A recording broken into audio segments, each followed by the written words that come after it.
I would like to speak about different types of apologies. I'd like to start with the least healthy type of apology. This type actually happened a lot in my family of origin, with my parents, certainly went into my 20s, and I've seen it a lot with other people. It is people do something bad to someone else, the other person feels terrible about it, and then the first person who did the violation says, "I'm so sorry you feel that way."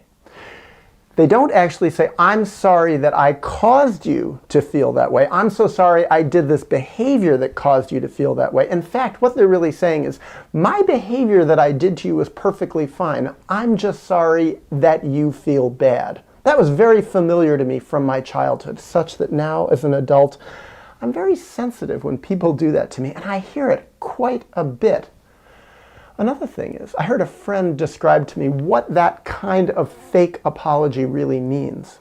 What it really means when they do that is they're saying, "I'm sorry that you're so weak that you can't handle me violating you. I'm sorry that you're so weak and that you're so pathetic that you have those feelings around it."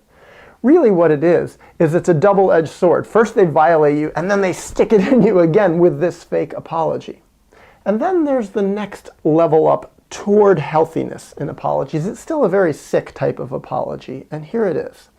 It's when people do something bad to you, and they acknowledge that they've done something bad to you, and they say, "I'm sorry that I did X, Y, Z. I'm sorry I violated you in this way." For instance, a good example is my dad hitting me or dragging me outside for no reason and locking me outside. When I hadn't really done anything bad, he would cry and say, "I'm so sorry I did that to you, Daniel."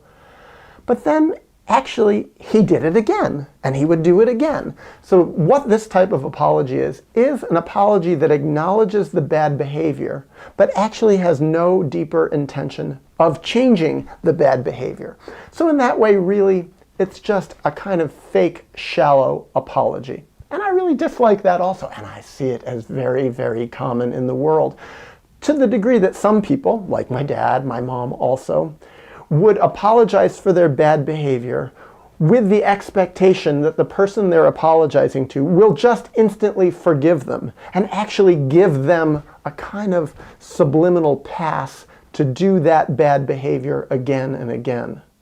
And actually this brings me to one other type of apology that's kind of related to the second type, and that is, I heard one of my relatives who would do this not infrequently. She would say, "Listen, I'm so sorry, so I would like to apologize for my bad behavior in the future because I'm pretty sure I'm going to keep doing this bad behavior, so I would just like you to accept my apology now," almost like a future kind of IOU. And it was like, wait a second, how in the world can I forgive you and accept your apology for something that not only have you not done yet, but it sounds like you feel perfectly comfortable committing to do again? It's like a very curious kind of apology.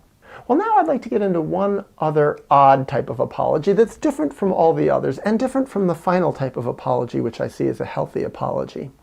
This next to final apology is something I also see as very common in the world, and I've actually done a lot of it myself. And that is when people apologize and they actually haven't done anything wrong. They go around as a form of interactional bonding, I think, by saying, "I'm sorry for X, Y, Z," when actually they haven't done anything that is unhealthy. Actually, often people can go around apologizing for their extremely healthy behavior. I spent a lot of my childhood, certainly parts of my adulthood, apologizing for my strengths, apologizing for my insight, apologizing for my wisdom, apologizing for my energy, my vitality, my confidence.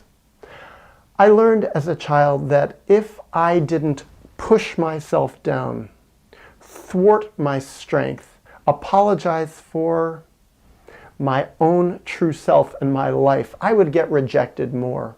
So I learned in a way that by apologizing for my good qualities, I could kind of make them love me and accept me more. It really didn't work all that well in the end, but at least it was an attempt for me to try to get loved more from people who really actually didn't have very much of a capacity to love.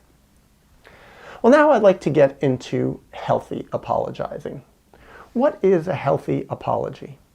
What I've observed is a healthy apology is changing the bad behavior. So, if I've done something bad to someone else, I've done a lot of bad things in my life, violated people in different ways, not been a good friend, that kind of thing.